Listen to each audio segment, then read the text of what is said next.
ጤና ይስጥልን ክቡራን ተመልካቾቻችን ከመሃል ሚዲያ የሰዓቱን ዜና ይዘን ቀርበናል። በቅድሚያም አበይት ነጥቦችን እንሆ። የሰው ልጅ የራሱ ጠላት የገዛ ጠባዩ መሆኑ ካልገባው ሌላውን ወገኑን አያፈቅርም ሲሉ ጠቅላይ ሚኒስትር ዶክተር አብይ አህመድ ተናገሩ። ጠቅላይ ሚኒስትሩ የ1446ኛው የኢድል ፈጥር በዓል ምክንያት በማድረግ የእንኳን አደረሳችሁ መልእክት አስተላልፈዋል። 1446ኛው የኢድል ፈጥር በዓል ጨረቃ በመታየቷ ምክንያት ነገ መጋቢት 21 እንደሚከበር ተገለጸ። ውሸት ሀገርና ትልልቅ ስልጣኔዎችን እንደሚያፈርስ ሊታወቅ እንደሚገባ ተገለጸ። የብርቱካን ተመስገን ጉዳይ አሁንም አዳዲስ ያልተሰሙ ጉዳዮችን ይዞ መጥቷል። በዚህና ሌሎችም ጉዳዮች ላይ እንግዳ አስገብተን በቀጥታ እንነጋገርበታለን። ጠብቁን። በፕሬዝዳንቱ ምክንያት ስራቸውን ስለለቀቁት የዩኒቨርሲቲ ጊዜያዊ ፕሬዝዳንት ሙሉ መረጃ ይዘናል። ክቡራን ተመልካቾቻችን ከመሃል ሚዲያ እነዚህና ሌሎችም ዜናዎች ይዘን ቀርበናል። ካፍታ በኋላ እንመለሳለን። ዩቲዩብ ቻናሉን ሰብስክራይብ እንዲሁም ይዘቱን ላይክ እና ሼር በማድረግ የመሃል ሚዲያ ቤተሰብ እንድትሆኑ በአክብሮት እንጋብዛለን። አብራችሁን ሁኑ። የማይደገም እድል ፒያሳ ሊሴ ገብረ ማርያም በሚገኘው ሳይታችን ላይ የመጀመሪያውን ብሎክ 90% ሽያጭ አጠናቀን ሁለተኛውን ብሎክ ለሽያጭ አውጥተናል። በ10% ቅድመ ክፍያ ያለምንም አይነት ተጨማሪ ወለድ ሙሉ በሙሉ በኢትዮጵያ ብር ከባለ 1 መኝታ 64 ካሬ ጀምሮ እስከ ባለ 3 መኝታ 141 ካሬ አማራጮችን ይዘንልዎት መጥተናል። ሱቆች አልቆባችሁ ለነበረ ደንበኞቻችን አድዋ 00 ፊት ለፊት ባለው 4000 ካሬ ሜትር ላይ ባረፈው ጎልደን ሞላችን 20 ካሬ ሱቆችን ከግራውንድ እስከ 5ኛ ፎቅ ለሽያጭ ማውጣታችንን ስንገልጽ በታላቅ ደስታ ነው። እንዲሁም በአጭር ጊዜ ወደ ቤታችሁ መግባት ለምትፈልጉ ደንበኞቻችን ሀያት አደባባይ ገንብተን 90% ባደረስነው ሳይታችን ላይ እየኖሩበት የሚከፍሉበትን አማራጭ ይዘን መጥተናል። ለበለጠ መረጃ 0966 02 9902 ይደውሉ።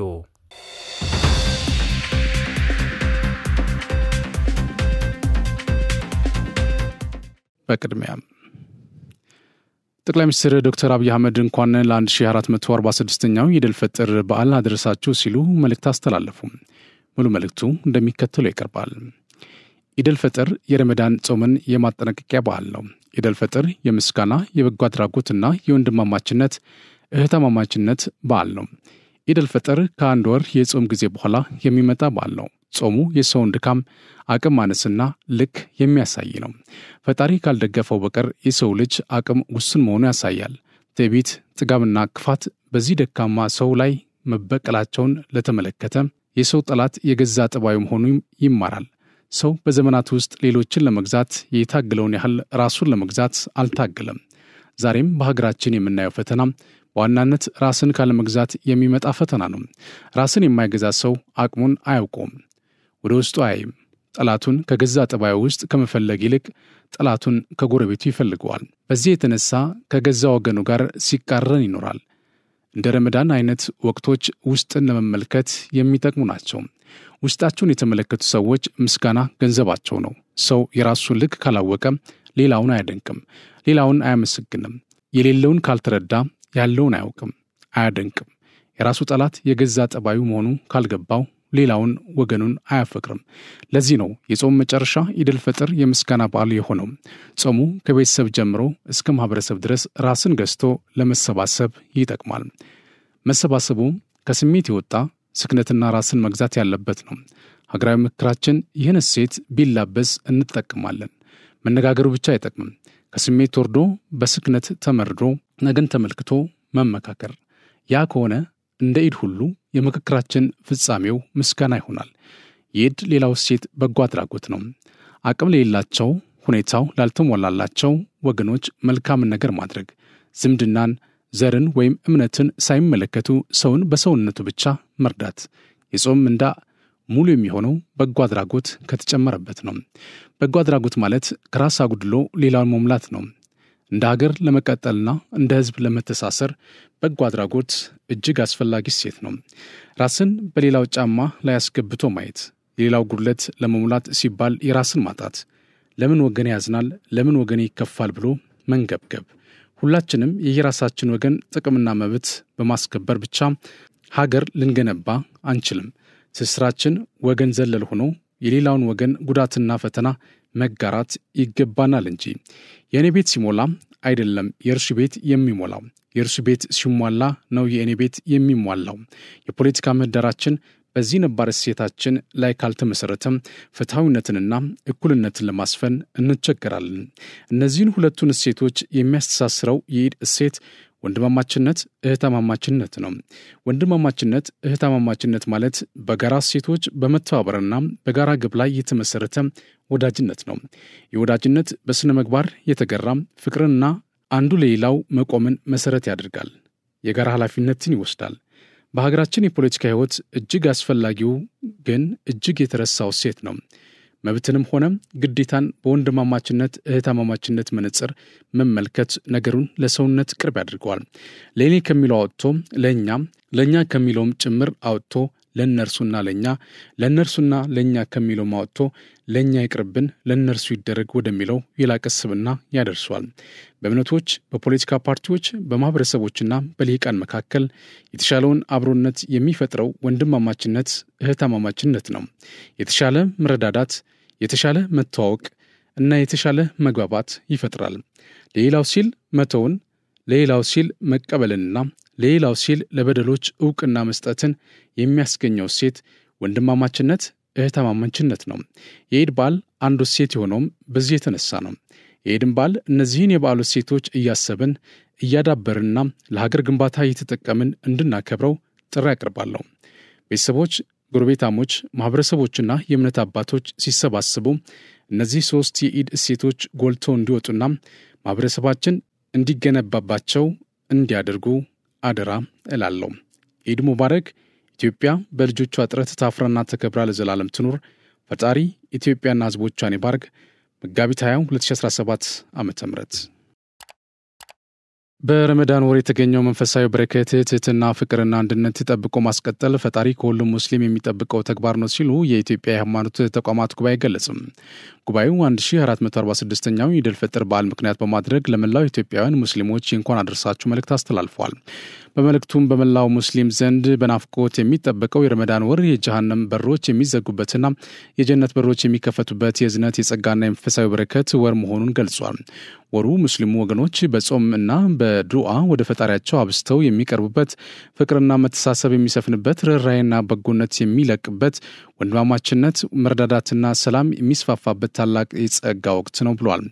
በረመዳን ወር የተገኘውን መንፈሳዊ በረከት ትህትና፣ ፍቅርና አንድነት ጠብቆ ማስቀጠል ፈጣሪ ከሁሉም ሙስሊም የሚጠብቀው ተግባር ነው ያለው ጉባኤው ከመንፈሳዊ ከፍታ ሳይወርድ ሁልጊዜ ህይወትን በመርህ መምራት አስፈላጊ መሆኑን አመላክቷል። ማህበረሰቡ የኢድ ፈጥር በዓልን ሲያከብር እንደተለመደው ለሀገር ሰላምና እድገት እንዲሁም ለህዝቦች አንድነት ዱዓ በማድረግ የተቸገሩ ወገኖችን በመደገፍ የታመሙትንና በህግ ጥላ ስር የሚገኙትን ደግሞ በመጠየቅ ሊሆን እንደሚገባ አሳስበዋል። 1446ኛው የኢድ ፈጥር በዓል ረመዳን ክብረ በዓል በነገው ዕለት እንደሚከበር ተገለጸ።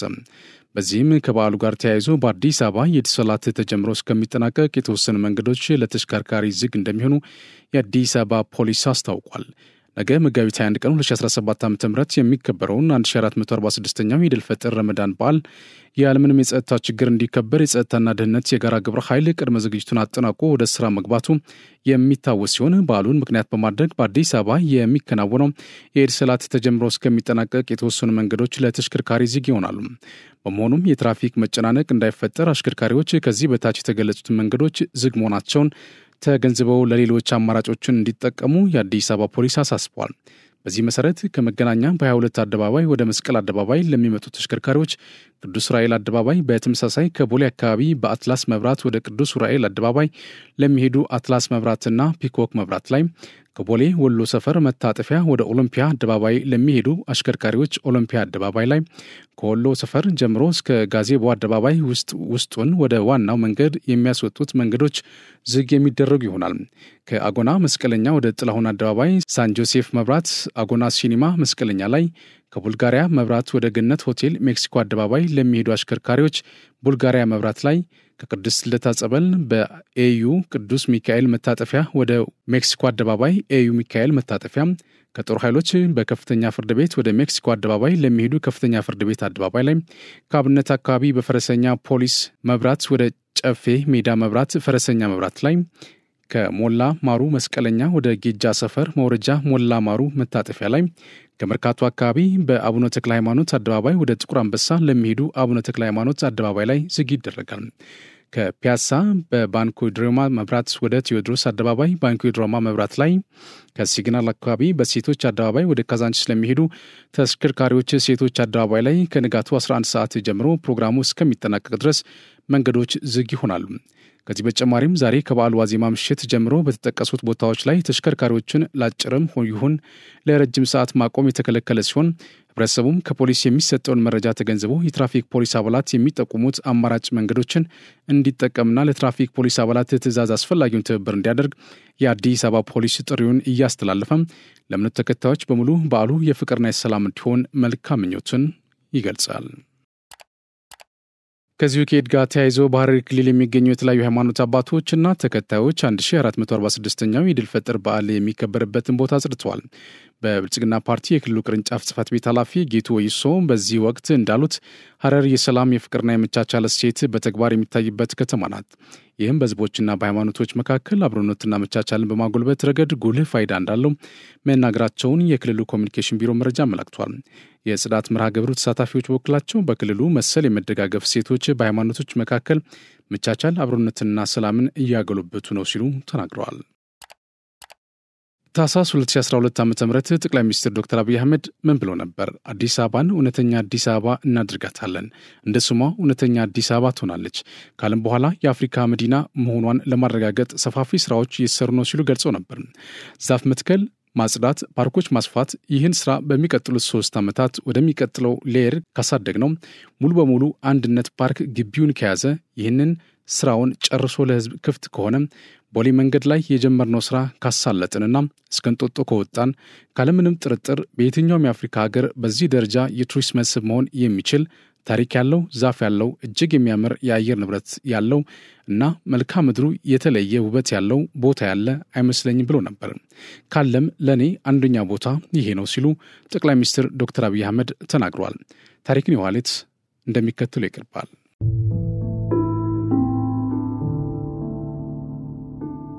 አዲስ አበባን እውነተኛ አዲስ አበባ እናረጋታለን፣ እንደ ስሟ አዲስ አበባ ትሆናለች ካልን በኋላ የአፍሪካ ካፒታል መሆኗን ለማረጋገጥ ሰፊ ስራዎች የተሰሩ ነው። ዛፍ መትከል፣ ማጽዳት፣ ፓርኮች ማስፋት። ይህንን ስራ በሚቀጥሉት 3 ዓመታት ወደሚቀጥለው ሌየር ካሳደግ ነው ሙሉ በሙሉ ዩኒቲ ፓርክ ግቢውን ከያዘ ይሄ ስራውን ጨርሶ ለህዝብ ክፍት ከሆነ ቦሌ መንገድ ላይ የጀመርነውን ስራ ካሳለጥን እና እስከ እንጦጦ ከወጣን ካለምንም ጥርጥር በየትኛውም የአፍሪካ ሀገር በዚህ ደረጃ ቱሪስት መስህብ መሆን የሚችል ታሪክ ያለው ዛፍ ያለው እጅግ የሚያምር ዌዘር ያለው እና ላንድስኬፑን በጣም የተለየ ውበት ያለው ቦታ ያለ አይመስለኝም። ካለም ለኔ አንደኛው ቦታ ይሄ ነው። መንግስት የትኛውም የፖለቲካ ሐሳብ ያለውን ቡድን በሐሳብ ሙጉት እና ሰላማዊ መንገድ በፖለቲካው መድረክ እንዲወዳደር በሩን ክፍት አድርጓል ሲሉ በተወካዮች ምክር ቤት የመንግስት ተጠሪ ሚኒስትር ዶክተር ተስፋዬ በልጅጌ ገለጹ። ዶክተር ተስፋዬ በልጅጌ ከሰሞኑ ብርቱካን ተመስገን የተባለችን ግለሰብ በመጠቀም የተሰራጨው የሐሰት ድራማ አስመልክተው በሰጡት መግለጫ ግለሰቧን መጠቀሚያ በማድረግ የተላለፈው የሴራ ታሪክ መጠፋፋትን አልመው የሚንቀሳቀሱ ኃይሎች የግጭት እቅድ ነበር ብለዋል። እነዚህ ኃይሎች ሐሰተኛውን ድራማ የብሔር ሽፋን በማላበስ እልቂት እንዲከሰት አልመው እንደነበርም ጠቁሟል። መንግስት በአማራ ክልል ከተለያዩ የህብረተሰብ ክፍሎች ጋር ባካሄደው ውይይቶች ማህበረሰቡ ቅድሚያ ለሰላም እንደሚሰጥና የመጠፋፋት አካሄድን እንደማይደግፍ ማረጋገጡን አስታውሷል። ይህንን የህዝብ ፍላጎት በተግባር የማይፈልጉ የጥፋት ኃይሎች የተጠቀሙት የሰሞኑ ድራማ የህዝብ ድጋፍ ለማግኘት የስሜት መቀስቀሻ ለማድረግ አስበው እንዳቀናበሩት ገልጿል። ነገር ግን ጊዜያዊ ችግሮችን በብልሃት የመሻገር ጥበብ ባዳበረው የኢትዮጵያ ህዝብ አንድነት ሴራው ሊከሽፍ ችሏል ነው ያሉት። በሁሉም ክልሎች ዘርፈ ብዙ ጥያቄዎች ቢኖሩም በሰላማዊና በማያጠፋፋ መንገድ ችግሮች እንዲፈቱ የህዝብ ፍላጎት ነው ብሏል። ሀገሪቱን ብዙ ዋጋ ካስከፍሏት የመጥፋፋት ፖለቲካ ለመውጣት ሚዲያዎች ሁሉም ሀገርና ትውልድን ማስቀደም እንደሚጠበቅባቸው አሳስበዋል። ፖለቲካችን ኢትዮጵያዊ አንድነትና ህብረታችንን የሚንድ እንዳይሆን ጥንቃቄ ማድረግ ይገባል ሲሉም ተናግሯል። መንግስት የትኛውም የፖለቲካ ሀሳብ ያለውን ቡድን በሀሳብ ሙግትና ሰላማዊ መንገድ በፖለቲካው መድረክ እንዲወዳደር በሩን ክፍት ማድረጉን አስታውቋል። የማዕከላዊ ጎንደር ዞን የሰፈነው ሰላም ለህዝብ የልማትና የመልካም አስተዳደር ጥያቄዎች ምላሽ ለመስጠት ምቹ ሁኔታ መፍጠሩን የዞኑ ዋና አስተዳደር አስታወቀም። ባለፉት 8 ወራት በዞኑ የተከናወኑ የብልጽግና ፓርቲና የመንግስት ስራዎችን አፈጻጸም የገመገመ መድረክ በጎንደር ከተማ እየተካሄደ ነው። የዞኑ ዋና አስተዳዳሪ አቶ አወቀ አስፈሪ እንደተናገሩት ህዝቡን በባለቤትነት በማሳተፍ የተከናወኑ የሰላም ግንባታና የህግ ማስከበር ስራዎች የልማት ስራዎችን ለማከናወን አስቻይ ሁኔታ ፈጥሯል። ህዝቡ የሰላሙ ባለቤት በመሆን አካባቢውን ከጽንፈኛ ኃይሎች ጥፋት ነቅቶ መጠበቅ ረገድ በተለያዩ አደረጃጀቶች ያከናወናቸው ተግባራት ዘላቂ ሰላምን ከማረጋገጥ አኳያ ውጤታማ እንደነበር ማረጋገጥ ይቻላል ብለዋል። የመንግስትና የህዝብን የሰላም ጥሪ የተቀበሉ ታጣቂዎች ወደ ህብረተሰቡ ተቀላቅለው ሰላማዊ ህይወት እንዲመሩ የተሰራው ስራ ውጤታማ መሆኑን አስረድተዋል። በዞኑ የሰፈነው ሰላም በግብርናው ዘርፍ አርሶ አደሩን በበጋ መስኖ ልማት ስራ በማሳተፍና በእንስሳት ልማት ዘርፍ ውጤታማ ተግባራት ማከናወን መቻሉን አስረድተዋል። በተጨማሪም በስራ ዕድል ፈጠራ፣ ኢትዮ ኮደርስ ስልጠና፣ የኑሮ ውድነትን ለመቀነስ የሚያግዙ ተግባራት በሌማት ትሩፋት መርሃ ግብርና በሌሎች የልማት ስራዎች አበረታች ለውጥ መጥቷል ብሏል። በየደረጃው የሚገኙ ፓርቲው አመራሮችና አባላቱ ሰላምን በማጽናት ለፓርቲውና ለመንግስት የልማት እቅዶች ተፈጻሚነት ላቅ ያለ አበርክቶ ነበራቸው ያሉት ደግሞ በብልጽግና ፓርቲ የዞኑ ቅርንጫፍ ጽህፈት ቤት ኃላፊ አቶ ፋሲል ሰንደቁ ናቸው። የግምገማ መድረኩ ዋና ዓላማ በተገኘው ሰላም የተከናወኑ ተግባራትን በተሻለ አጠናክሮ በማስቀጠል ቀሪ ስራዎችን በቀጣዮች 3 ወራት ለመፈጸም በማለም ነው ብሏል። በመድረኩ ላይ በየደረጃ የሚገኙ የዞኑ ፓርቲና የመንግስት አመራሮች መሳተፋቸው ዘገባው አስታውሰዋል። ለህዳሴ ግድብ ማጠናቀቂያ ተጨማሪ ገንዘብ ከዲያስፖራ ማህበረሰብ ለማሰባሰብ የሚያስችል ዘመቻ እያካሄደ መሆኑን የኢትዮጵያ ዲያስፖራ አገልግሎት ዋና ዳይሬክተር አምባሳደር ፍጹም አረጋ ገለጹ። ዘመቻው ከተጀመረበት ጊዜ አነስቶ ባሉት 6 ሳምንታት ግማሽ ሚሊዮን ዶላር የሚጠጋ ገንዘብ ማሰባሰብ መቻሉንም ገልጿል። የኢትዮጵያ ዲያስፖራ አገልግሎት ዋና ዳይሬክተር አምባሳደር ፍጹም አረጋ ለኢትዮጵያ ዜና አገልግሎት ጋር በነበራቸው ቆይታ እንዳሉት አገልግሎቱ በኤምባሲዎችና ቆንስላዎች አማካኝነት የዲያስፖራውን የልማት ተሳትፎ ለማሳደግ እየሰራ ይገኛል ብለዋል። በዚህም ዲያስፖራው በኢንቨስትመንት በንግድና በቱሪዝም ዘርፍ በመሳተፍ ለሀገር እድገት ሚናውን እየተወጣ ይገኛል ያሉት ዲያስፖራው በሀገሪቱ ያሉ የኢንቨስትመንት አማራጮችን በማስተዋወቅ ኢንቨስትመንትን ለመሳብ እየሰራ እንደሚገኝም ተናግረዋል። የቴክኖሎጂ፣ ሕክምና፣ ግብርና፣ ሆቴልና ቱሪዝም ዘርፎች በውጭ ሀገራት የሚኖሩ ኢትዮጵያውያንና ትውልደ ኢትዮጵያውያን የሚሰማሩበት ኢንቨስትመንት መስኮች ናቸው ብሏል። ዲያስፖራው ለሀገር ገጽታ ግንባታ የበኩሉን አስተዋጽኦ እየተወጣ መሆኑን አምባሳደር ፍጹም አረጋ ተናግረዋል። ዲያስፖራው በታላቁ ህዳሴ ግድብ ኢትዮጵያ ያላትን የፍትሐዊ ተጠቃሚነት መርህ ለዓለም በማስረዳት በኩል ሚናውን ሲወጣ መቆየቱን ገልጿል። ዲያስፖራው ለታላቁ ህዳሴ ግድብ ግንባታ በቦንድ ግዥና በተለያየ መንገድ የገንዘብ ድጋፍ እያደረገ መሆናቸውን ተናግሯል። አገልግሎቱ እስከ ሰኔ 30 ቀን 2017 ዓ.ም ድረስ ለታላቁ ህዳሴ ግድብ ግንባታ ማጠናቀቂያ 3 ሚሊዮን ዶላር ከዲያስፖራው ለመሰብሰብ የሚያስችል ዘመቻ በማዘጋጀት እየሰራ መሆኑን ጠቁሟል። ዘመቻው ከተጀመረበት ጊዜ አነስቶ ባሉት 45 ቀናት ግማሽ ሚሊዮን ዶላር የሚጠጋ ገንዘብ መሰብሰቡንም ገልጿል። ዲያስፖራው በኢትዮጵያ የተጀመረውን የብልጽግና ጉዞ እውን ለማድረግና ሰላምን ለማረጋገጥ እያደረገ ያለውን ድጋፍ አጠናክሮ እንዲቀጥልም ጠይቋል። ከአሜሪካ ሜሪላንድ የመጡት ነርስ ብሌንሽ መልስ የሀገሪቱን መልካም ገጽታ የሚገነቡ የልማት ስራዎችን መመልከታቸውን ተናግረዋል። ከጀርመን የመጡት ዶክተር አደራጀው ዋካ በበኩላቸው በኢትዮጵያ በሚገኙ የተለያዩ ዩኒቨርሲቲዎች ሙያዊ ድጋፍ እያደረጉ መሆናቸውን ገልጿል። በቀጣይም ባላቸው ሙያና ልምድ ሀገራቸውን ለማገልገል ዝግጁ መሆናቸውን ነው የተናገሩት። ታላቁ የኢትዮጵያ ህዳሴ ግድብ አፍሪካውያን ታላላቅ የልማት ስኬቶችን በራሳቸው አቅም እውን ማድረግ እንደሚችሉ ትምህርት የሰጠ የጋራ ፕሮጀክት መሆኑን የአዲስ አበባ ዩኒቨርሲቲ ተጠባባቂ ፕሬዚዳንት ዶክተር ሳሙኤል ክፍሌ ገለጹ። ጠቅላይ ሚኒስትር ዶክተር አብይ አህመድ በህዝብ ተወካዮች ምክር ቤት 6ኛ ዙር 4ኛ ዓመት የስራ ዘመን 21ኛ መደበኛ ስብሰባ በፌዴራል መንግስት የ2017 በጀት ዓመት የመጀመሪያ ግማሽ ዓመት የአፈጻጸም ሪፖርትን መነሻ በማድረግ ከምክር ቤት አባላት ለተነሱ ሀሳቦች ምላሽና ማብራሪያ መስጠታቸው ይታወሳል። በዚሁ ምላሽና ማብራሪያቸውም በኢትዮጵያ ፖለቲካዊ፣ ኢኮኖሚያዊና ማህበራዊ የልማትና እድገት፣ የሰላምና ደህንነት፣ ቀጠናዊና ዓለም አቀፋዊ የዲፕሎማሲ ጉዳዮች ዳስሰዋል። በኢኮኖሚ ልማት መስክ በሰጡት ማብራሪያም በግብርና፣ በኢንዱስትሪ፣ በአገልግሎት፣ በአይሲቲና ማዕድን የብዝሃ ኢኮኖሚ ምሰሶዎችን የኢትዮጵያን ብልጽግናውን የሚያደርጉ ስኬቶችን መመዝገባቸውን ገልጿል።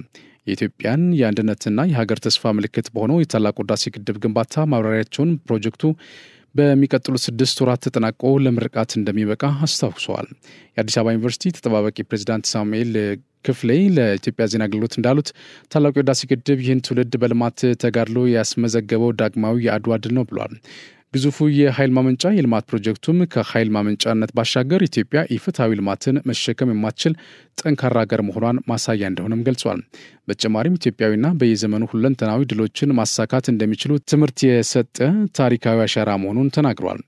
የዲፕሎማሲ ጫናዎችን በማለፍ በኢትዮጵያውያን ትብብር ያለ አንዳች የውጭ ብድርም ሆነ እርዳታ ድጋፍ መሳካቱን በጋራ በመስራት ስኬት ማስመዝገብ እንደሚቻል ያስመሰከረ ታላቅ የጋራ ብስራት መሆኑን አንስቷል። የዚህ ትውልድ አባል በመሆኑም ኩራትና ደስታ ይሰማኛል ብለዋል ተጠባባቂ ፕሬዝዳንቱ። ቅድመ አያቶች በጣሊያን ቅኝ ገዢ ቦራሪ ኃይሎች ላይ ያስመዘገቡት የማይረሳ የድል ታሪክ የጥቁር ሕዝቦች የዘመናት ይቻላል መገለጫ ሆኖ መዝለቁን አንስቷል። የታላቁ ህዳሴ ግድብ አፍሪካውያን በጋራ ሆነው ታላላቅ የልማት ፕሮጀክቶችን በራሳቸው አቅም ማስመዝገብ እንደሚቻል ትምህርት የሰጠ መሆኑን ገልጿል። ታላቁ ህዳሴ ግድብ የሚያመነጨው የኤሌክትሪክ ኃይልም የኢትዮጵያን እድገት በማስቀጠል ቀጠናዊና አህጉራዊ የኢኮኖሚ ውህደትን ለማሳለጥ የራሱን ጉልህ አስተዋጽኦ እንደሚያበረክት ይጠበቃል። ኢትዮጵያ 8ኛው የአፍሪካ አስትሮኖሚካል ማህበር ጉባኤ አዘጋጅ ሀገር ሆና መመረጧን የኢትዮጵያ ስፔስ ሳይንስና ጂኦስፓሻል ኢንስቲትዩት አስታወቀም። ኢንስቲትዩቱ የአፍሪካ አስትሮኖሚካል ማህበር ኮንፈረንስና ጠቅላላ ጉባኤን ኢትዮጵያ እንድታስተናግድ ባደረገው ውድድር ነው ኢትዮጵያ የተመረጠችው። በደቡብ አፍሪካ ጆሃንስበርግ ከመጋቢት 15 እስከ 19 ቀን 2017 ዓ.ም በተካሄደው 5ኛው የአፍሪካ አስትሮኖሚካል ማህበር ኮንፈረንስና ጠቅላላ ጉባኤ ላይ በቀጣይ 3 ዓመታት ማህበሩን በፕሬዝዳንትነት ለመምራት ኢትዮጵያዊ ፕሮፌሰር አማረ አበበ ተመርጠዋል። ኢትዮጵያና የተባበሩት መንግስታት የንግድና ልማት ጉባኤ አንክታድ በተለያዩ መስኮች ያላቸውን ትብብር የበለጠ ለማጠናከር በቅርበት እንደሚሰሩ አስታወቁ። በተባበሩት መንግስታት ድርጅት የጄኔቫ ቢሮና በስዊዘርላንድ የሚገኙ ዓለም አቀፍ ተቋማት የኢትዮጵያ ቋሚ መልእክተኛ አምባሳደር ጸጋ አብ ከብበው ከተባበሩት መንግስታት የንግድና ልማት ጉባኤ አንክታድ የስራ ኃላፊዎች ጋር በጄኔቭ ተወያይተዋል። አምባሳደር ጸጋ አብ ውይይት ያደረጉት በድርጅቱ የፖሊሲ ትንተና እና ምርምር ዘርፍ ኃላፊ ጁኒየር ጃቪስ እና የአፍሪካ ዘርፍ በማደግ ላይ የሚገኙና የልዩ ፕሮግራሞች ኃላፊ ሀቢባ ቤን ባርክ ጋር ነው። አንክታድ ለኢትዮጵያ እያደረገ ላለው ድጋፍ ምስጋና ያቀረቡት አምባሳደሩ ኢትዮጵያ እንደ አውሮፓውያኑ የዘመን ቀመር ማርች 2026 የዓለም ንግድ ድርጅት የአባልነት ሂደቷን ለማጠናቀቅ በቁርጠኝነት እንደምትሰራ ገልጿል። በዚህ ረገድም የአባልነት ሂደቱ እንዲሳካ የበይነ መንግስታት ተቋም የቴክኒክና የአቅም ግንባታ ድጋፍ ወሳኝ መሆኑንም አመላክቷል። ሁለቱ ወገኖች የጋራ ፍላጎታቸውን በሆኑ ቁልፍ የትብብር መስኮች ያላቸውን ግንኙነት ለማጠናከር ቁርጠኛ መሆናቸውን ተናግረዋል። በኢትዮጵያና አፍሪካ ሁሉን አቀፍና ዘላቂ የኢኮኖሚ እድገት እንዲረጋገጥ በጋራ እንደሚሰሩ መግለጻቸውን በጄኔቫ የኢትዮጵያ ቋሚ መልእክተኛ ጽህፈት ቤት መረጃ አመላክተዋል። በአማራ ክልል የትምህርት ዘርፉን በማጠናከር የተሻለ ውጤት ለማስመዝገብ የሚዲያና የህዝብ ግንኙነት አካላት ሚናቸው በይበልጥ እንዲወጡ ተጠየቀ። የክልሉ ትምህርት ቢሮ ከሚዲያና የህዝብ ግንኙነት አመራሮችና ባለሙያዎች ጋር የትምህርት ዘርፉን ማጠናከር ላይ ያተኮረ ውይይት ዛሬ በባህር ዳር ከተማ አካሂዷል። በምክትል ርዕሰ መስተዳድር ማዕረግ የክልሉ ማህበራዊ ዘርፍ አስተባባሪና የአማራ ክልል ትምህርት ቢሮ ኃላፊ ዶክተር ሙሉነሽ ደሴ በመድረኩ ላይ እንደገለጹት በክልሉ የትምህርት ዘርፍ ለማጠናከር በአጭር መካከለኛና በረጅም ጊዜ እቅድ ተሰናድቶ እየተሰራ ነው። በዚህ ሂደት በሚደረገው ጥረትም የሚዲያና የህዝብ ግንኙነት አመራሮችና ባለሙያዎች ድርሻቸው ትልቅ መሆኑን አመላክቷል። በተለይም ለህብረተሰቡ የችግር በቀጣይ የሚያስከትለውን አደጋ በማስገንዘብ በኩል በሁሉም የሚዲያ አማራጮች የአስተሳሰብ ስርጸት ለመፍጠር መስራት እንዳለባቸው አስገንዝበዋል። ህዝቡ ይህንን ተረድቶ ለልጆቹ ትምህርት ቅድሚያ መስጠት አለበት ብሏል። የአማራ ክልል መንግስት ኮሚኒኬሽን ቢሮ ኃላፊ ዶክተር መንገሻ ፈንታው በኩላቸው ችግሩን ቀድሞ በመገንዘብ የመፍትሄው አካል ለመሆን የሚዲያና የህዝብ ግንኙነት ዘርፉ የድርሻውን ይወጣል ሲሉ ገልጿል። መድረክ በመፍጠር የትምህርትን አስፈላጊነትና ዛሬ ያልተማሩ ህጻናት ነገ ምን ሊገጥማቸው እንደሚችል የችግሩን ስፋት ለማስገንዘብ ትኩረት መሰጠቱን ጠቁሟል። የሚዲያና የህዝብ ግንኙነት አመራሮችና ባለሙያዎች ችግሩን የሚመጥን የግንዛቤ ፈጠራ መስራት እንዳለባቸው አስገንዝበዋል። በመድረኩ ማጠቃለያ ላይ በትምህርት ላይ ትኩረት ሰጥቶ የሚሰራ የሚዲያ ፎረም በማቋቋም መርሃ ግብሩ ተጠናቋል። የኢትዮጵያ የባህር በር ጥያቄ የትውልዱን መጪ ዘመን መሰረት ያደረገ ነው ሲሉ ኢዜአ ያነጋገራቸው ወጣቶች ገለጹ። ጠቅላይ ሚኒስትር ዶክተር አብይ አህመድ ከሰሞኑ በተወካዮች ምክር ቤት የባህር በርን በተመለከተ በሰጡት ማብራሪያ በባህር በር ጉዳይ ኢትዮጵያ ወደ ኋላ የማይል ይፋዊ አቋም እንዳላት አስታውቋል። ጠቅላይ ሚኒስትሩ የኢትዮጵያ ኢኮኖሚና የህዝብ ቁጥር በከፍተኛ ፍጥነት እያደገ በመምጣቱ ያንን የሚሸከም አማራጭ ወደብ ማግኘት አስፈላጊ መሆኑን ገልጿል። የባህር በር አስፈላጊነትን በሚመለከት ያነጋገራቸው ወጣቶች እንደገለጹት ሀገሪቷ ካላት የህዝብ ብዛትና የኢኮኖሚ እድገት አኳያ ጥያቄ ወቅታዊና አስፈላጊ ነው ብሏል። ወጣት አብዱልአዚዝ ሙዲን የባህር በር ማግኘት እንደ አገር ያለውን የኑሮ ውድነትን ለማቃለል አይነተኛ ሚና እንዳለው ተናግሯል። ወጣት ኩሪቤል ለማ በበኩሉ የባህር በር ማግኘት ለኢትዮጵያ በርካታ ኢኮኖሚያዊ ጠቀሜታዎች እንደሚያስገኝ በመጥቀስ በተለይም የነገ ሀገር ተረካቢ የሆነው ትውልድ በዚህ ረገድ ተጠቃሚ ይሆናል ብሏል። የባህር በር ማግኘት እንደ ኢትዮጵያ ላለች ግዙፍ ሀገር አስፈላጊ መሆኑ አጠያቂ አይደለም ያለው ወጣቱ አብዲ ሁሴን የተሻለች ሀገርና የስራ ዕድል ለመፍጠር እንዲሁም የውጭ ምንዛሬ ግኝትን ለሌላ ልማት ለማዋል ያግዛል ብሏል። ወጣት ጃምቦ ሁሴን በበኩሉ ለሀገሪቷ ቀጣይ የእድገት ጉዞና የውጭ ንግድ መሳለጥ የባህር በር አስፈላጊነት አጠያቂ ያለመሆኑን ተናግሯል። የትውልዱን መጪው ዘመን ብሩህ ለማድረግ የባህር በር አስፈላጊነት መሰረታዊ ጉዳይ በመሆኑ ጥያቄው የወጣቱ የዘውትር ጥያቄ መሆኑን አስተያየት ሰጪዎቹም ጠቅሰዋል። ህብረተሰቡ በማህበራዊ ሚዲያና ሌሎች አማራጮች የሚሰራጩ መረጃዎችን በትክክለኛነትና እውነተኛነት ከመቀበል በፊት በአግባቡ መመርመር እንዳለበት የአፍሪካ አመራር ልቀት አካዳሚ ፕሬዚዳንት አቶ ዛዲግ አብርሃ ገለጹ። የአፍሪካ አመራር ልቀት አካዳሚ ፕሬዚዳንት አቶ ዛዲግ አብርሃ በኢቢኤስ ቴሌቪዥን በብርቱካን ተመስገን ዙሪያ የተሰራውና የተቀነባበረው የሐሰት ዘገባ በተመለከተ መግለጫ ሰጥቷል። በመግለጫቸው ያለንበት ወቅት እውነት የተፈተነበት ነው ያሉት አቶ ዛዲግ ውሸት ሀገርንና ትልልቅ ስልጣኔዎችን እንደሚያፈርስ ጠቁሟል። በተለይም የማህበራዊ ሚዲያ በእውነት ላይ ትልቅ አደጋ መደቀኑን ተናግሯል። የማህበራዊ ሚዲያ በሁለት ጎን የተሳለ ቢላ ነው ያሉት አቶ ዛዲግ ስለሆነም ማህበራዊ ሚዲያን በአግባቡና በጥንቃቄ መጠቀም እንደሚገባ አመላክቷል። በአግባቡ ካልተያዘም የህልውና አደጋን የሚያመጣ መሆኑን ጠቁሞ ከሰሞኑ በኢቢኤስ ቴሌቪዥን በተደራጀ መልኩ የተሰራጨውን ሐሰተኛ መረጃ በአብነት ጠቅሷል። ድርጊቱ የብዙ ነገር ምልክትና በርካታ ፍላጎት ያላቸው አካላት የመሩት መሆኑን በማንሳት ጉዳዩ መንግስት ሴቶችን ለማብቃት እያከናወነ ያለውን ስራ ወደ ኋላ የሚመለስ ነው ብሏል። ከዚህም በላይ ሁከትና ብጥብጥ በማንሳት ማህበረሰቡን ወደ እርስ በርስ ግጭት ለማስገባት ያለመ መሆኑን ጠቅሷል። አጀንዳውን ያዘጋጁና ያሰራጩ አካላትም ለፖለቲካ ትርፋቸው ሲሉ የሴቶችን ክብር የሚነካ እኩይ ተግባር መፈጸማቸውን ነው ያስረዱት። ድርጊቱ በእውነት ላይ የተቃጣ አደጋ መሆኑን ገልጸው ሁሉም ከዚህ ድርጊት ትምህርት መውሰድ እንዳለበት ተናግሯል። ሐሰተኛ መረጃ ማህበራዊ ቀውስን የሚያስከትል መሆኑን አንስተው ህብረተሰቡ የሚጠቀማቸውን መረጃዎች እውነተኛነት በአግባቡ መመርመር እንዳለበት ገልጿል። የመረጃዎችን እውነትና ትክክለኛነት በማረጋገጥ ሂደት ማንም የዳር ተመልካች መሆን እንደሌለበት ጠቅሰው በተለይ ምሁራን በዚህ ረገድ ሚናቸውን እንዲወጡ ጠይቀዋል።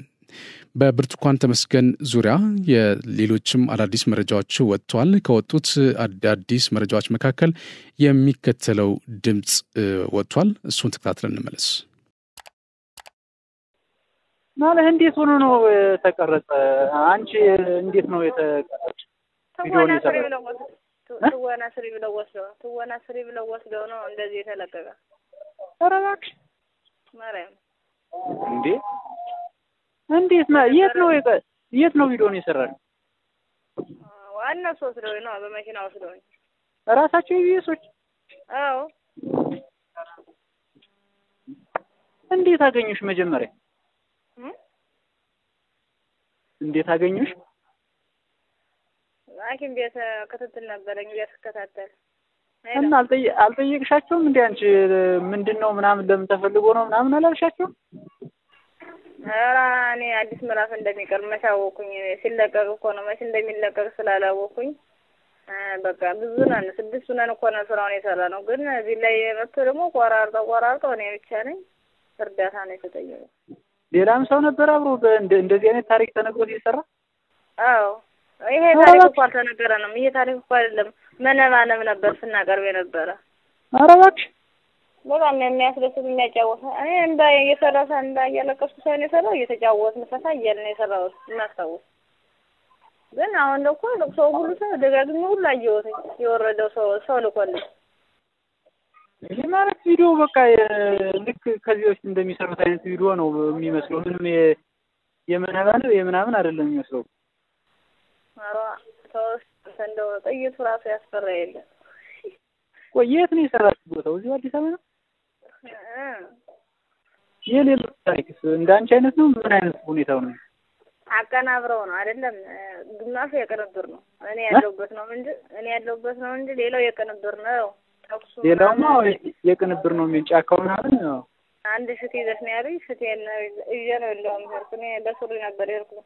በሱሪው ላይ ነው የደረኩት። ታየው እንደሆነ እንደውም ከስር በቢጃማ ውስጥ ሱሪ ለብሻለሁ። ጥቁር ታይታል። ኧረ ታይታ አይደለም ጥቁር ሱሪ ናት።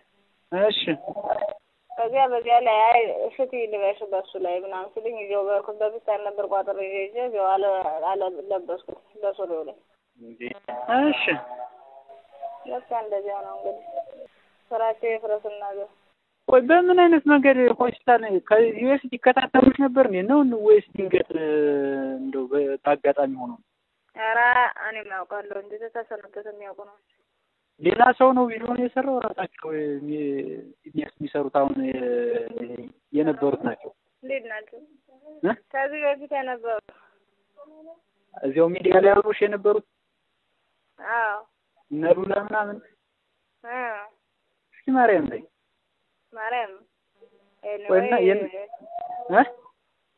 ኤኒዌይ ራሳቸው ናቸው ምንም ባላሰብኩት አጉል ቤተሰብ እንዳለ ቀውሰዋል ሙሉ ቤተሰብ ወይ እና አባቢ ምናምን ሰምተዋል አዎ እና ምን አሉ ምን አውቃለሁ ምን እንዳሉ ማንም የደወለልኝ ያለ ቤተሰቡ ነው የሚላቀስ እንጂ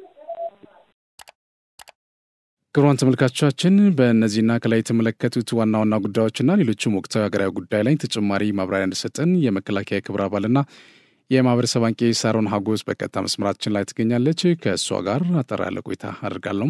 አብራችን ሁኑ። ሳሮን እንደምን አለሽ? እግዚአብሔር ይመስገን እንደምን አመሸህ ቴዲ? አሜን ይመስገን። እስቲ እንግዲህ ቀደም ሲል በተለይ በርከት ያሉ ጉዳዮችን እናነሳለን። እውነት ለመናገር ከሰሞኑም ትልቅ አጀንዳዎች ስለነበሩ ግን በዋናነት ደግሞ እስቲ የብርቱካን ጉዳይ እናንሳ። አንቺም በማህበራዊ ትስስር ገጾች ላይ አንዳንድ ሀሳቦችን ስታጋራ አይቻለሁኝ። እንግዲህ አብዛኛው ኢትዮጵያውያንም በዚህ ጉዳይ ላይ በጣም ጠንከር ያሉ ሀሳቦችን አነስተዋል።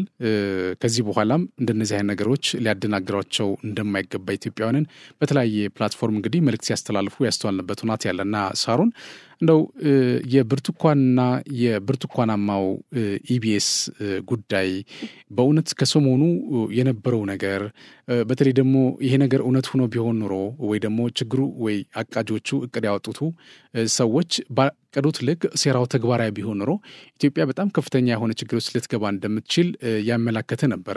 በእርግጥ አስተዋይ የኢትዮጵያ ሕዝብ ነገሮችን በማመዛዘንና ከሁሉም አቅጣጫዎች ያሉት እውነታዎችን ለማወቅ ያሳየው ሆደ ሰፊነት በጣም ትልቅ ነገር ነው። ግን ደግሞ በተባለው ልክ ሆኖ ቢሆን ኑሮ በጣም ከባድ ችግር ያስከትል ነበር። እስኪ እንደው ሌላ ጉዳይ ከማንሳታችን በፊት የብርቱካንና የብርቱካናማው ኢቢኤስ መካከል የተፈጠረው ነገር እንዴት አየሽው የሚለው ነገር እስኪ እናንሳ። እሺ ቴዲ አመሰግናለሁኝ እድሉን ስለሰጠኸኝ። በእውነት የሁሉንም ኢትዮጵያዊ ልብ የሰበረ መልእክት ነበር ኢቢኤሶች በመጀመሪያ ያስተላለፉት። ተቋሙ ይሄንን የሚያህል ግዙፍ ተቋም ለመንግስት ብዙ ግብር የሚከፍል በዚህ ልክ እንዴት እንዲህ አይነት ያልተጣራ መረጃ ወደ ህዝቡ ሊያደርሱ እንደሚችሉና ነገ ተነገ ወዲያ አመኔታቸው ምን ያህል ነው የሚለውን ነገር ያው በጥያቄ ምልክት እናስተዋለን። እኔ ግን በጣም የገረመኝ አንዲት ድሃ ኢትዮጵያዊ ወጣት ላይ እንደዚህ አይነት ፖለቲካ መስራቱ ለማናቸው ይጠቅማል? እንደዚህ አይነት ድራማ ውስጥ እሷን ማስገባታቸው ጥቅሙ ምንድነው የሚለው ነው በጣም አሳሳቢ ሆነብኝ። ምክንያቱም ልጅቷ ግን ከመጀመሪያ በእውነት ኢቢኤስ ኢንተርቪውን ሳየው ወዲያው ነው የተናገርኩት። ፌስቡክ ላይ በጣም ብዙ ሰው እንደውም ሲሳደብ ሁሉ ነበረ። ምክንያቱም ንግግሯን ስትሰማው አይደለም አናትህ መሐሉ ለስድስት ተከፍሎ 6 ቀን መቆየት ቀርቶ ጣትክን እንኳን እንቅፋት መጥቶ ምን ያህል እንደሚያ ያስታውቃልና በደንብ ድራማ እንደነበር ቀድሜ ነው ያወቅኩት። ስናገርም የነበረው ቀድሜ ነበርና እንዲህ አይነት ብሽሽቅ አጥለው በርግጥ እንዲህ አይነት የወረደ የፖለቲካ ጉዞ ለማን ይጠቅማል? ኢትዮጵያንስ በዚህ ልክ መጥላት ለምን አስፈለገ? የተደላደለ ሀገር ቁጭ ብሎ ሰውን ማባላትም አግባብ ነው ብዬ አላስብም። እርግጥ ነው ኢትዮጵያን ለማፍረስ ከዚህ የበለጠ ጉዞ ላይም እንደሚሄዱ ብናውቅም ግን ደሃ በሆነች አንዲት ወጣት ላይ ለነገ ህይወቷ ለትዳሯ ለልጇ ኢቭን ሳያስቡ እንዲህ አይነት አዘቅት ውስጥ መክተታቸው በጣም የሚያሳፍር ነው።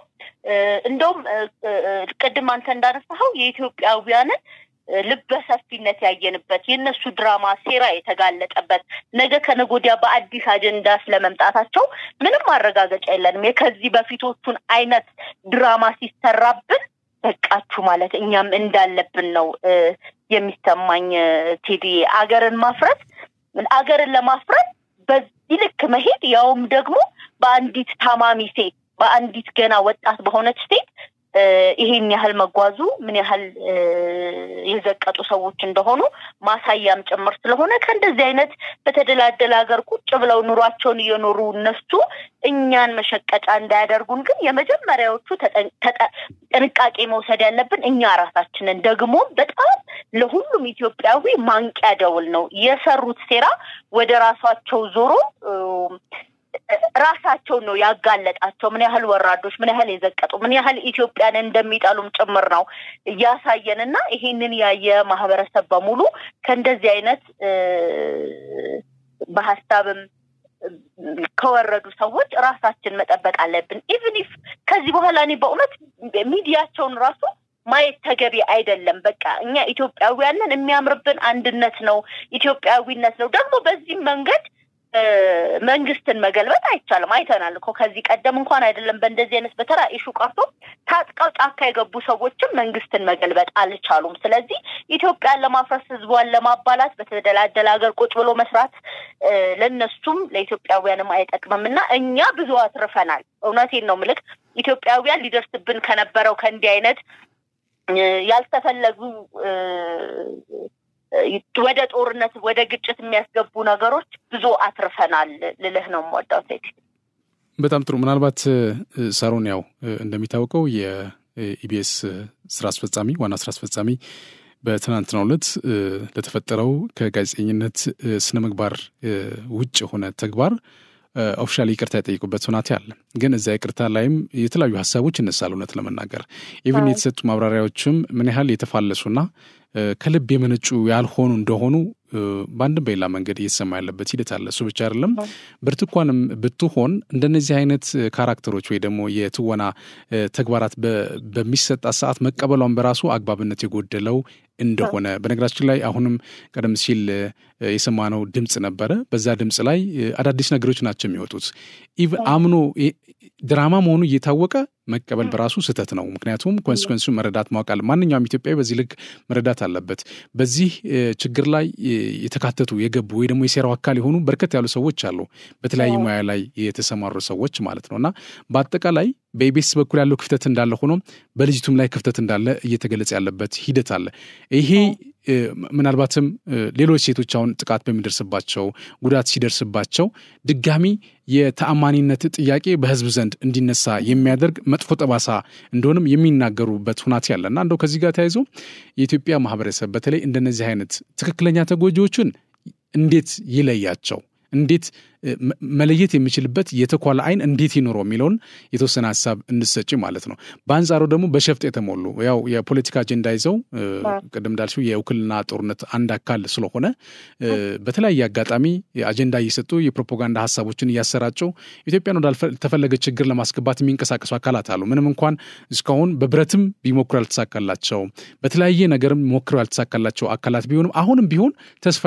ያለ መቁረጥ ነገሮች ደግሞ ይስተዋላሉ እና አጠቃላይ እስኪ ለማህበረሰባችን አሁን እንደነዚህ አይነት ችግሮች ሲፈጠሩ እንዴት ይለያቸው ጤናማው ካልሆነ እንዴት መለየት አለበት የሚለው ነገር እስኪ ሐሳብ እናንሳው ቴዲ ምን አለ መሰለህ እኔ በርግጥ በሷም ሐሳብ አልተስማማሁኝም ድራማ ነው ተውኔት ነው አይደለም የሰማናቸው ድምጾች እንደው አይናችሁን ጨፍናችሁ እመኑ ይያሉን ካልሆነ በስተቀር በደንብ ተደራድራ even if የኢትዮጵያ መንግስት ቢለቅሽ አማራ አይለቅሽም አማራ ቢለቅሽ ይሄ ሁሉ ስተትና ድራማ ለመሆኑን በደንብ አውቃ አስባ ጠንቅቃ ነው የሰራቸው ያየናት ነበር ጋዜጠኛዋም ስታርማት ነበር እንዲበይ እያለች ስታስተካክላትም ጭምር ነበርና እኔ ያሳሰበኝ ምኑ መሰለ ከሁሉም በላይ ነገ ከነጎዲያ እንግዲህ ያየን ነው ኢትዮጵያ ላይ የሚፈጠረውን ነገርና ሀገር ከማፍረስ በላይ የሁላችንም ሴቶች የሆነንን በሙሉ ድምጻችን እንዳይወጣ ያፈነችንም ሴት ጭምርናት ምክንያቱም ነገ ከነጎዲያ አንድ ሴት የሆነ ችግር ደርሶባት ተበድላ መታ ሚዲያ ላይ የማውራት ኮንፊደንስ በፍጹም ነው እንዲጠፋ ያደረገችው ህዝቡም ደግሞ በመልክ ይቀበላል ኢትዮጵያ ህዝብ እኮ በጣም የዋህ ነው ከቸገራት ካመማት ወጣ ብትጠይቅ ከዚህም በላይ ገንዘብ ይሰበሰብላታል እሷም ሀገር የማፍረስ ሴራው ላይ ተባባሪ ናት ግጥም አድርጋ ተጠያቂ መሆን አለባት ከሱ ባለፈ ደግሞ ብዙ በየሰፈራችን በየመንደራችን ህፃናቶች ሴቶች ይደፈራሉ እንዴት ብለን አሁን ድምጽ እንሁን እንዴት ብለን እንውጣ እንዴት ብለን እንጠይቅ ከዚህ ቀደም በተሰሩ ነገሮች ላይ ካየክ በሁሉም ቦታ ላይ ሁሉም ሴት በከፍተኛ ድምጽ የህፃናትን መደፈር ስንቃወም ስናወግዝ ነው የነበርነው የሁላችንንም አንገት ነው ያስደፋችን እንደ ሀገራችን ኢትዮጵያን ለማመሳቀል ረጅም ዱላ ዘርግተው ነበር የኢትዮጵያ አምላክ አይተኛ ማያንቀላፋ በዘረጉት ዱላ ራሳቸው ተመተውበታል እንደ ሴት ለኛ ለሴቶች አንገት መድፊያ ነው የሆነችን ምክንያቱም ቀደም እንዳነሳሁልክ ነገ ከነጎዲያ እንደዚህ አይነት ችግር የሚፈጠርባቸው ብዙ ሴቶች ይኖራሉ ያን ህመማቸውን ወጥተው ሚዲያው ትልቅ አቅም አለው ያንን አቅም እንዳይጠቀሙ አንገትም ጭምር ነው የሰበረችን ሌላው ሁሉም የሚዲያ ተቋማት መፈተሽ አለባቸው እንደዚህ አይነት ብዙ ሴረኞች የሁሉም የመንግስትም ይሁን የግል ሚዲያዎች ተሰክስገው እንዳሉ ጭምር ማሳያ ናቸው ቀደም እንዳነሳሁልክ ትልልቅ ሚዲያዎች ናቸው እንግዲህ ኢቢኤስ ትልቅ ሚዲያ ነው ምናምነው ብዙዎቻችን ብዙ ኢትዮጵያ ህዝብ የሚያየው ሚዲያ ነው እና እንዲህ አይነት አገር አፍራሽ ሰዎችን መንግስት የራሱን መዋቅር ዘርግቶ ፈልፍሎ ከማውጣት መጀመር አለበት ከዛ ነው ማጽዳት የሚጀምረው አሁን የብርቱካን ብቻ እጅ አይደለም እንደዚህ ጎልቶ የወጣው እዛ ያሉት ሴረኞች እንዳሉ ሆነው ሚዲያ ውስጥ የተሰገሰጉ ደግሞ በመንግስት ተቋማትን በድፍረት ነው ይሄንን የምናገረው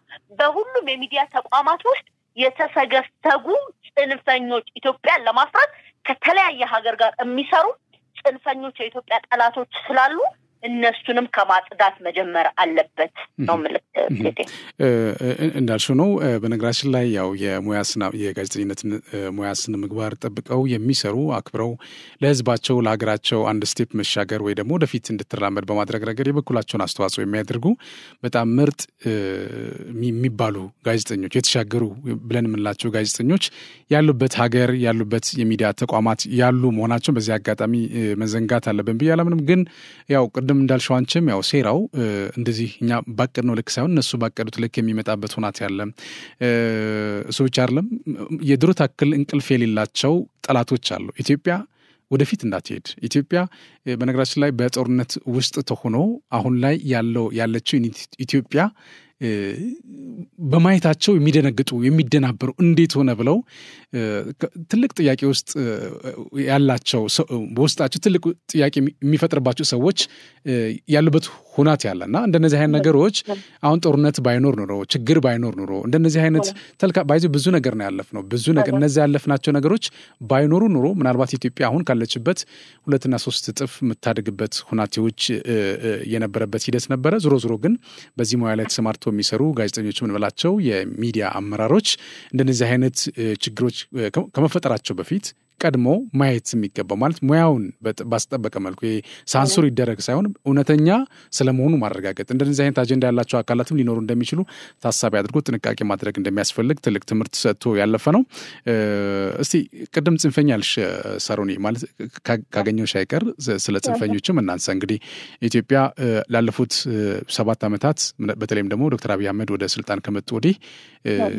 በርከት ያሉ የልማት ስራዎች የተሰሩ ናቸው በተለይ መከላከያችን ደግሞ ከትጥቅ ጀምሮ አጠቃላይ ከአስተሳሰብ ጋር ተያይዞ የቴክኖሎጂ የሚጠቀማቸውን ቴክኖሎጂ ስታይ በጣም የዘመኑ የተሻገሩ ቴክኖሎጂዎችን የተካነ እና በስነ ልቦና ደረጃም ከፍተኛ ደረጃ ላይ የደረሰበት ሁናቴ ያስተዋልንበት ነገር አለ ግን ደግሞ አሁንም ቢሆን በየአቅጣጫው ጽንፈኞች አሉ ሸኔ ያላረፈም የፋኑ ጽንፈኛም እንደዚሁ በየቀኑ ቢመታም ቢደመሰስም በአንጻሩ ግን ስቲል ለሰላም ያላቸው ቅርብነት በጣም ወደ ኋላ የሆነ አንዳንዶች እንደውም ሰምተሽ ከሆነ ተማሪዎችና መምህራኖችን ገለው በኩራት የሚያወሩ በኩራት እንዲያረግን እኮ እንደ ጀብድ የሚቆጠርበት ሁናት ያለ እንግዲህ ተማሪ ማለት እስክሪብቶ ነው የታጠቀው መምህርም ቾክ ነው ያዘው ሌላ ምንም ያዘው ነገር የለም መሳሪያ እንኳን ታጥቆ ቢሆን ኖሮ መሳሪያ ስለታጠቀ ተብሎ ይመታ ይችላል ወር ሌላም ነገር ሊባል ይችላል ግን እነዚህ እስክሪብቶ ናቸው ከያዙ የነገ ትውልድ ላይ በጣም አስደማሚና ሰቃቂ ሆነ መጥፎ ተግባራት ሲፈጽሙባቸው አይተናልና እንደው ከእንደነዚህ አይነት አስተሳሰብ እንዴት መውጣት ይቻላል? በእውኑ ለምንድነው ህዝባችንስ በተለይ ደግሞ እዛ አካባቢ ያለው አሁን የቲፒኤልኤፍን ማንሳት እንችላለን። በነገራችን ላይ ላለፉት ዓመታት የተፈጠሩ ችግሮች ሄደው አሁን አይኑን የገለጠበት ሁኔታ ያለ የአማራ ክልል ህዝብም ቢሆን እንደዚሁ የጽንፈኛ ቡድን በተለያየ አጋጣሚ በህዝብ ላይ ያደርሰው የነበረው ችግር አሁን ከሞላ ጎደል እየተረዳ የመጣበት ሁኔታ ያለ በእርግጥ አስገዳጅ የሆኑ ነገሮች ከሌሉበት በስተቀር ከመከላከያ ሰራዊት እንዲሁም ከጸጥታ አካላት ጋር ተባብሮ እየሰራ ያለበት ሁኔታ እያየን የመጣንበት ሁኔታ አለና እንደው በአጠቃላይ ይሄ ጽንፈኛ ቡድን ሌሎችም አካላት ወደ ሰላም እንዲመጡ ምንድነው ማድረግ ያለብን የሚለው ነገር እስኪነሳ። አመሰግናለሁ። በድጋሚ ቴዲ ምናልባት ለማጥራት ያህል ቀደም ያነሳሁት ሐሳብ ላይ ጋዜጠኞች በሙሉ አይደለም እንዳልከው አንተ ለሀገራቸው ለኢትዮጵያ ብዙ የሚሰሩ ብዙ ታታሪ እኛም በቅርበት የምናውቃቸው ብዙ ኢትዮጵያን የሚወክሉ አይምሮአቸውን ያጸዱ እጅግ በጣም ምስጉን ጋዜጠኞች አሉ። እነሱን አያካትትም ለማለት ነው። በመቀጠል ግን ምን አለ መሰለክ ቀደም አንተ ስታነሳ እንደነበረው በዚህ የውጥንቅጥ ጊዜ ውስጥ ሆነ ኢትዮጵያ እንደ ሀገር የሰራችውን ነገር ስንመለከት በዚህ ጦርነት በዚህ ሁሉ ጽንፈኛ ባይዘውኛ እየታገልን ያለ ነው ከሀገር ውስጥ ባንዳ ጋር ብቻ አይደለም። እነዚህ ሀገር ውስጥ ያሉ ጽንፈኞችን የሚደግፉ እጅግ በጣም ብዙ ዓላማት አሉ እና ይሄ ሁሉ ነገር እየሆነ ባለበት ሰዓት እየተራመድን ያለንበትን የልማት ጉዞ አለማድነቅ አለማመስገን ንፉግነት ነው እና አንዳንድ ጊዜ ምን አለ መሰለህ ቴዲ ለዛ ህዝብ ታገለለታለሁ። እኔ በቅርብ ነው እንግዲህ ከማርቆስ የመጣሁት ወደዛ አካባቢ ነበርኩኝ ከመከላከያው ጋር ያየሁትን እውነት ነው ምነግርህ። ታገለለታለሁ የምትለውን አካል ራሱ ጉያው ተደብቀ እያስገደልከው ቅድም እንዳነሳው እኮ የምትታገለው አንተ ታጥቀህ እስኪብርቶና ጠመኔ ከያዘ አካል ጋር አይደለም። እንደ ቲፒኤልኤፍ ጫካ ወርደው ነው ትግል ከኛ ምና እንግዲህ ያየሁት ውጊያ በዘመኔ ጫካ ወርደህ ነው መዋጋት ያለበት። መከላከያ ሲመጣ ህዝብ ውስጥ እየገቡ እየተደበቁ ያንን ምስኪን ገበሬና ህፃናት የሚያስለቅሱ የሚያስነቡ ከጫካ የማይወጡ ሽፍቶች ናቸው አማራ ክልል ላይ ያሉት። በእርግጠኝነት የምነግርህ ህዝቡ ነገ ከነጎዲያ የሚያወራው እውነት ነው። ከነሱ በበለጠ መከላከያንና አድማ በታኝን ነው የሚያምነው፣ ልዩ ኃይሉን ነው የሚያምነው። ምክንያቱም ማዳበሪያ እኮ ታጅቦ ነው የሚሄደው ለገበሬው ለመስጠት ማዳበሪያ እነሱ መንገድ ላይ እንዳያስቀሩ ታጅቦ ነው በመከላከያ ወደ ህዝቡ የሚደርሰው። ያም ሆነ በኋላ እየገቡ ለፋኖ 10 እንጀራ 20 እንጀራ አምጡ ይያሉ የራሳቸውን ህዝብ እያስጨነቁ ህፃናት 3-4 አመት ከትምህርት ቤት ሲቀሩ የማይሰማቸው አንድ መምህር ለማፍራት ኢትዮጵያ ምን ያህል እድሜ ይፈጅባታል? ምን ያህል ጊዜ ይፈጃል? መምህራንን በግልጽ በአደባባይ አውጥተው የሚረሽኑ እኔ እንደዚህ አይነት በእውነት ኢትዮጵያ ውስጥ እንደዚህ አይነት ጨካኝ ኃይሎች አጋጥመውኝ አያውቁም። እንዴት ነው ለዛ ህዝብ የሚታገሉለት? እንዴት ነው ከማን ነው ነፃ የሚያወጡት? የህዝቡን ጥያቄ ነው የምነግርህ። ይሄንን እኔ አይደለም የምለው። በተለያየ አጋጣሚ ዞሬ ያናገርኳቸውን ማህበረሰብ እያሉ ያሉት ምንድነው እንዴት ነው እኛን ነፃ እናውጣችኋለን እያሉ መልሰው ራሳችንን የሚገሉን የሁሉ አማራ ክልል ላይ ያሉ ወጣቶች፣ አረጋውያን፣ ሽማግሌዎች ጥያቄ ነው። ቀን በቀን ህፃናት የጥይት ድምጽ ይሰማሉ። መከላከያ እስካሁን ድረስ እጁን ሰብስቦ ነው ያለው በብዙ ምክንያት በብዙ አንግል ያ ህዝብ መጨነቅ ስለሌለበት እንዳልከው ቅድም መከላከያ ከበቂ በላይ ትጥቅ አለው። ከበቂ በላይ ያቁታል። የመከላከያን ክንድ ነው ማለት በሁሉም ክልል ሆኖ ህዝባቸውን እያስለቀሱ ያሉት ሁሉም ጽንፈኛ መከላከያ አቅሙ ምን ድረስ እንደሆነ በደንብ አድርገው ነው የሚያውቁትና ይሄንን ነፃ እናውጣለን እያሉ የሚያስተቃዩት ህዝብ ከራሳቸው ከማን ነው ነፃ የሚያወጡት? ይሄ ሁሉ ስቃይ አማራ ክልል ላይ ሲደርስ አንድ ባይዘው በጣም ትክክለኛና ንጹህ አማራ ልጆች አሉ። እነዚህ ጽንፈኞች የማይደግፉ በየጊዜው ያወጡ የሚያወግዟቸው ትክክለኛው ነገር ከቤተሰቦቻቸው ስለሚሰሙ ማለት ነው። ስለዚህ መከላከያም አሁን እጁን ሰብስቦ ያለው ህፃናት ማለቅ ስለሌለባቸው ገበሬው አርሶ መብላት ስላለበትም ጭምር ነውና ይሄንን ክልል ነፃ እናውጣለን እንዲናረጋለን እያሉ እየዘረፉት ያሉት የራሳቸውን ሀብት እያከማቹ እየገቡ በጠራራ ፀሐይ ይሄን አምጣ ያሉ ያንን ህዝብ እየገደሉ ያሉት ራሳቸው ጽንፈኞቹ እንደሆኑ ህዝቡ በደንብ ያውቀዋል። ነገ ከነጎዲያ በዚህ መልኩ የሚቀጥል ነገር የለም። የመንግስትም ትግስት ልክ ይኖረዋል። ለእርቅ የተጓዙ ቲፒኤልኤፍ እንኳን በዛ ልክ የምንጠላት ሽማግሌዎችን አደባባይ ላይ በጉልበታቸው አንበርክካ ሼሆችን አማራ ክልል ላይ የተደረገው ይሄ ነው። ሼሆችን፣ ቄሶችን፣ አረጋውያንን፣ በእድሜ የገፉ ሰዎችን፣ የሀገር አባቶችን በጠራራ ፀሐይ በእምብርትካቸው አደባባይ ላይ ሲያስኬዷቸው በአይናችን አይተናል እኛ በዚህ ዘመን ማለት ነው። ስለዚህ ሁሉም የተወሰነ ጊዜ ይፈጃል። አዎ ምንም ጥርጥር የለውም። ግን ሁሉም ቦታውን እንደሚይዝ ደግሞ ባለሙሉ ተስፋ ነኝ፣ እርግጠኛም ነኝ ነው ምልስቴዲ። በጣም ጥሩ። እንግዲህ ማለት መንግስትን በተደጋጋሚ ጥሪ ያቀርበዋል። በተለይ የሀገራዊ ምክክር ኮሚሽንም አሳታፊ አካታች የሆነ የምክክር እንድናደርግ የሚል መልእክቶችን በተደጋጋሚ ሲያስተላልፍ ነበር። በተለይ ብረት አንግበው ወደ የበረሃው ላይ የሚገኙ አሁን የምንላቸው እነዚህ ጽንፈኞች ቡድኖችም ጨምሮ ማለት ነው ሌሎችም አካላት እንነጋገር፣ በጠረጴዛ ዙሪያ ችግሮቻችን እንፍታ፣ ሀሳብ ያሸንፍ በሚል የተለያዩ እንቅስቃሴዎች ያደረገ ያለበት ሁኔታ ያለ። እንግዲህ ቀልብ ገዝተው በተለይ ደግሞ ህዝብና ሀገር እንደሚሉት የሚወዱ አካላት ከሆኑ ለህዝብና ለሀገር አሁን ላይ ጊዜው ነው። በነገራችን ላይ ክፍለ ዘመኑ ነው። ከእስክርቢቶ በስተቀር ሌላ አማራጭ የለም። በጦርነት ምንም የተፈታ ነገር የለም፣ ያው ሁሌም እንደምንለው። ስለዚህ ወደ ጠረጴዛ ዙሪያ መጥተው ለሀገራቸው አንድነት ይሰራሉ ብለን ተስፋ እናድርጋለን። እንግዲህ ይህን አማራጭ ካልተቀበሉ ደግሞ ቅድም እንዳልሽው የመከላከያ ሰራዊት የሀገር ዳር ድንበር የመጠበቅ ትልቅ ኃላፊነት እስካለበት ድረስ በውስጥም በውጭም ተቀናይተው ኢትዮጵያን ለማፍራረስ የሚሰሩ አካላት ካሉ ያው አስፈላጊውን እርምጃ እየወሰደም ነው ያለው፣ ሊወስድም የሚችልበት ሁኔታዎች አሉ። ቅድም እንዳልሽው ምናልባት ህዝቡ ወዳልሆነ ችግር እንዳይገባ፣ በተለይ ደግሞ አርሶ አደሩም ቢሆን በዚህ ሰዓት ማዳበሪያም ሌሎችም መሰል ግብዓቶች የሚረከበት ወቅት እንደመሆኑ ተማሪዎችም ወደ የትምህርት ገበታቸው ገብተው ትምህርታቸውን በአግባብ የሚከታተሉበት ሁኔታ እንዲፈጠር ከመፈለግ ካልሆነ በስተቀር መከላከያ አሁን ላይ ዓለማችን አሉ ከሚባሉ የመከላከያ ሰራዊቶች በመድራችን ላይ አስፈሪ፣ ባለፈውም እንግዲህ ፊልድ ማርሻል ብርሃኑ ጁላ ሲናገሩ እንደነበረው አስፈሪ የሚባል ኃይል ተመስርቷል ያሉት። ስለዚህ ይሄ አስፈሪ የሚባል ኃይል ለማንም አይደለም፣ ለሚያስቸግር ሁሉ ዋጋውን የሚሰጥ ኃይል እንደሆነ ሊታወቅ ይገባል።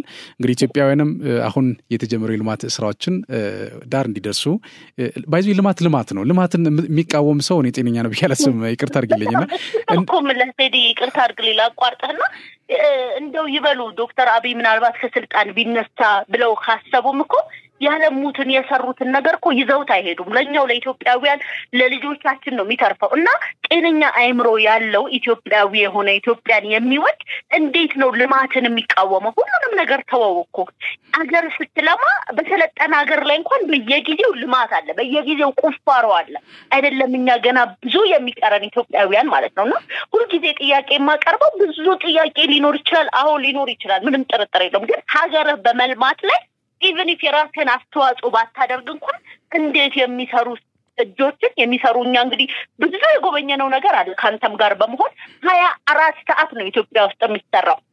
አንድ ቀን ሄደን የሃይላንድ ውሃ ቴንኪው ብለን ሳናቀብላቸው ቁጭ ብለን መተቸት ግን አግባብ ስላልሆነ ሁሉም ወደ ቀልቡ ቢመለስ ባይነኝ። ይቅርታ አቋረጥ። በጣም አርኪ ነው። አመሰግነው። የመከላከያ ሰራዊት የክብር አባል እንዲሁም የማህበረሰብ አንቂ ሳሮን ሀጎስ በቀጥታ መስመራችን ገብተሽ ለሰጠሽን ጠለቅ ያለ ማብራሪያ እጅግ አድርጌ አመሰግናለሁ። እንግዲህ በሌላ ጊዜ የተለያዩ ሀሳቦችን አንስተን ከአንቺ ጋር ሰፋ ያሉ ቆይታ እናደርጋለን ብዬ አስባለሁኝ። በጣም አድርጌ አመሰግናለሁ ሳሮኒ። አመሰግናለሁ ቴዲ። መልካም። እሺ ቴንክ ዩ ሶ ማች። እሺ የማይደገም እድል ፒያሳ ሊሴ ገብረ ማርያም በሚገኘው ሳይታችን ላይ የመጀመሪያውን ብሎክ 90% ሽያጭ አጠናቀን ሁለተኛውን ብሎክ ለሽያጭ አውጥተናል። በ10% ቅድመ ክፍያ ያለምንም አይነት ተጨማሪ ወለድ ሙሉ በሙሉ በኢትዮጵያ ብር ከባለ 1 መኝታ 64 ካሬ ጀምሮ እስከ ባለ 3 መኝታ 141 ካሬ አማራጮችን ይዘንልዎት መጥተናል። ሱቆች አልቆባችሁ ለነበረ ደንበኞቻችን አድዋ 00 ፊት ለፊት ባለው 4000 ካሬ ሜትር ላይ ባረፈው ጎልደን ሞላችን 20 ካሬ ሱቆችን ከግራውንድ እስከ 5ኛ ፎቅ ለሽያጭ ማውጣታችንን ስንገልጽ በታላቅ ደስታ ነው። እንዲሁም በአጭር ጊዜ ወደ ቤታችሁ መግባት ለምትፈልጉ ደንበኞቻችን ሀያት አደባባይ ገንብተን 90% ባደረስነው ሳይታችን ላይ እየኖሩበት የሚከፍሉበትን አማራጭ ይዘን መጥተናል። ለበለጠ መረጃ 0966 02 9902 ይደውሉ። የዜና በቀጥታ የሚተላለፍላችሁ ከመሃል ሚዲያ ነው። ዜናዎቻችን ይቀጥላሉ። የኮሎምቢያ ዩኒቨርሲቲ የጊዜያዊ ፕሬዝዳንት በትራምፕ አስተዳደር ምክንያት ከስራቸው ለቀቁ። ዩኒቨርሲቲውን ከነሐሴ ጀምሮ እየመሩ ያሉት ካትሪና አርምስትሮንግ በዩኒቨርሲቲው እየተደረገ ባለው ለውጥ ምክንያት ነው ከስራቸው ለመልቀቅ የወሰኑት። ከሳቸው ቀድሞ የነበሩት ፕሬዝዳንት የተማሪዎችን የጋዛ ጦርነት ተቃውሞ በተመለከተ በተከተሉት አሰራርና ምክንያት ነበር ከስልጣን የወረዱት። የፕሬዚዳንት ዶናልድ ትራምፕ አስተዳደር ለማስደሰት በሚል ኮሎምቢያ ዩኒቨርሲቲ የፖሊሲ ለውጦች ለማድረግ ከአንድ ሳምንት በፊት ተስማምቷል። ይህንን ስምምነት ተከትሎም ጊዜያዊ ፕሬዚዳንቷ ለመልቀቅ ወስነዋል። ትራምፕ ኮሎምቢያ ዩኒቨርሲቲና ሌሎችም ዩኒቨርሲቲዎች ጸረ ሴማዊነትንና አይሁዳውያንን ተማሪዎች ላይ የሚደርስ ጥቃት ታግሷል ብለው ሲተቹ ነበር። የጋዛ ጦርነት በመቃወም ሰላማዊ ሰልፍ የተካሄደባቸው ዩኒቨርሲቲዎች ኢላማ ያደረጉት ትራምፕ ለዩኒቨርሲቲው ወደ $400 ሚሊዮን የፌዴራል መንግስት በጀት እንደማይለቁም ሲዝቱ ተደምጠዋል። ከፕሬዚዳንቱነት የለቀቁት ካትሪና ቀድሞ ወደ ነበራቸው ዩኒቨርሲቲ የሕክምና ክፍል ኃላፊነት የሚመለሱ እንደሚሆንም በዘገባው ተመላክተዋል። ክቡራን ተመልካቾቻችን ከመሃል ሚዲያ ለሰዓቱ ያዝናቸው ዜናዎች እነዚህ ነበሩ። ስለተከታተላችሁን እናመሰግናለን። ቀሪ ዝግጅቶች ይቀጥላሉ። በእኔ በኩል ጨርሻለሁ። በያላችሁበት ሰላም ሁኑ። የማይደገም እድል ፒያሳ ሊሴ ገብረ ማርያም በሚገኘው ሳይታችን ላይ የመጀመሪያውን ብሎክ 90% ሽያጭ አጠናቀን ሁለተኛውን ብሎክ ለሽያጭ አውጥተናል። በ10% ቅድመ ክፍያ ያለምንም አይነት ተጨማሪ ወለድ ሙሉ በሙሉ በኢትዮጵያ ብር ከባለ 1 መኝታ 64 ካሬ ጀምሮ እስከ ባለ 3 መኝታ 141 ካሬ አማራጮችን ይዘንልዎት መጥተናል። ሱቆች አልቆባችሁ ለነበረ ደንበኞቻችን አድዋ 00 ፊት ለፊት ባለው 4000 ካሬ ሜትር ላይ ባረፈው ጎልደን ሞላችን 20 ካሬ ሱቆችን ከግራውንድ እስከ 5ኛ ፎቅ ለሽያጭ ማውጣታችንን ስንገልጽ በታላቅ ደስታ ነው። እንዲሁም በአጭር ጊዜ ወደ ቤታችሁ መግባት ለምትፈልጉ ደንበኞቻችን ሀያት አደባባይ ገንብተን 90% ባደረስነው ሳይታችን ላይ እየኖሩበት የሚከፍሉበትን አማራጭ ይዘን መጥተናል። ለበለጠ መረጃ 0966 02 9902 ይደውሉ።